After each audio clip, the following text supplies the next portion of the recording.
I told you one of the biggest financial mistakes young adults and their parents make happens under the same roof? It feels generous, it feels loving, but it's quietly destroying wealth on both sides. And the real issue is not about the money, it's about mindset. We've all heard the take, living at home helps you save money, but here's the truth. Staying too long doesn't just delay your launch, it sabotages your future. I'm Phil Clark, and after more than 30 years working with families, I've seen this pattern over and over. Good intentions leading to long-term damage. And it's time we talk about it. In this episode of We're Talking Money, I'll break down the silent cost of adult kids living at home, why it's hurting both generations more than they realize, and how to fix it without blowing up the family dynamic. Watch till the end because I'm going to share 5 ways to launch your adult child the right way, plus the one sneaky mistake that could be sabotaging their financial future for good. But first, let's get into the facts. According to Pew Research, more than 50% of adults aged 18 to 29 now live with their parents. That's the highest level we've seen since the Great Depression. And while that sounds like smart money moves on the surface, what's actually happening?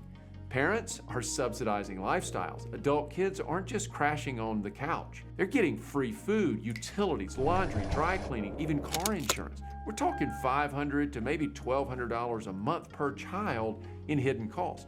Multiply that by 5 years. That's easily $30,000 to $70,000 per child. And parents, if you've got more than one, you can do the math. Still think it's harmless? If you're the young adult, you might say, sure, this is how I get ahead.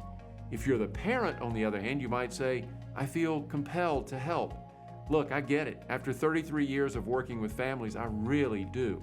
But living at home too long delays critical financial growth. Things like budgeting, bill paying, rent negotiation, and even basic cooking. And the real damage? It creates a false sense of security and a distorted view of independence. Living with your parents, even if you've got a separate entrance, is not independence. You can't build financial literacy if you've never budgeted for groceries or chosen between rent or a weekend trip. Worse, young adults lose their drive. Comfort becomes the goal. And comfort, my friend, is the enemy to growth. Now, growth and comfort don't mix. They're like oil and water. Comfort is the enemy of progress. Hang in there, because in just a moment, I'll show you how to transition out of this trap without ruining any relationships. But before we get there, parents, we need to talk. And I say this with love. You think you're helping, but if your 25-year-old has a job and is still living rent-free, you're not a parent anymore, you are an enabler. Unless you've reached serious wealth, you're bleeding your own retirement.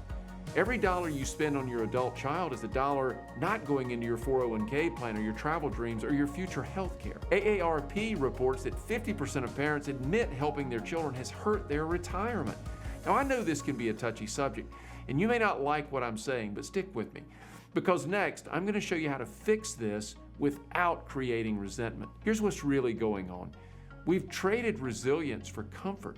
Parents fear damaging the relationship if they cut off their child. And adult kids worry they'll fail if they leave too soon. But growth doesn't happen without friction.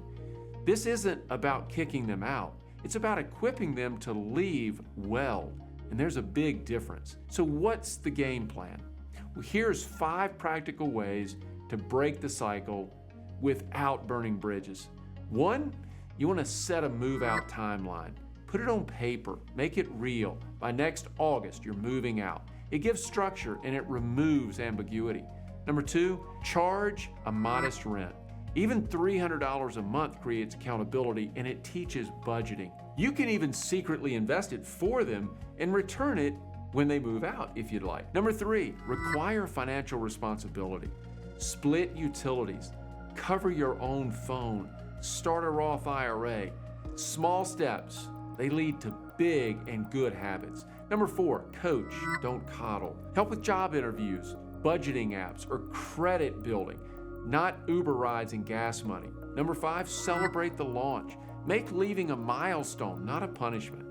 Host a dinner. Buy them a toolkit. Create a moment of pride. Believe me, it works. If this is hitting home, hit that like button and subscribe to our channel. We're here to help you grow financially, emotionally, and generationally. And now I want to show you the sneaky way parents accidentally sabotage their kids' financial life even after they move out. We call this the emergency bailout, or the get out of jail free card. What do I mean? The rent they couldn't pay, the credit card that you cleared and you knew you shouldn't do it. These bailouts kill accountability and they reinforce the child's dependency. Look, making smart choices with money is important for parents and their young adult, but bailouts, they galvanize bad behavior. If you must help, do it once and tie it to a financial plan. Because bailing them out with no strings attached, that's like giving alcohol to a recovering addict. It teaches them that mistakes have no consequences. Parents, your job isn't to catch your adult child every time they stumble. It's to teach them how to fall and how to get back up. Young adults, your comfort zone is not your forever home. Your parents raised you to leave the nest, not turn it into a resort. Trust me, your pride will multiply the moment you start making it on your own. It's like winning the championship, so get uncomfortable. That's where progress lives for parents and young adults. If you like this video, I think you'll love our video on the 7 frugal living habits of people who always have money. Click the link and check it out now.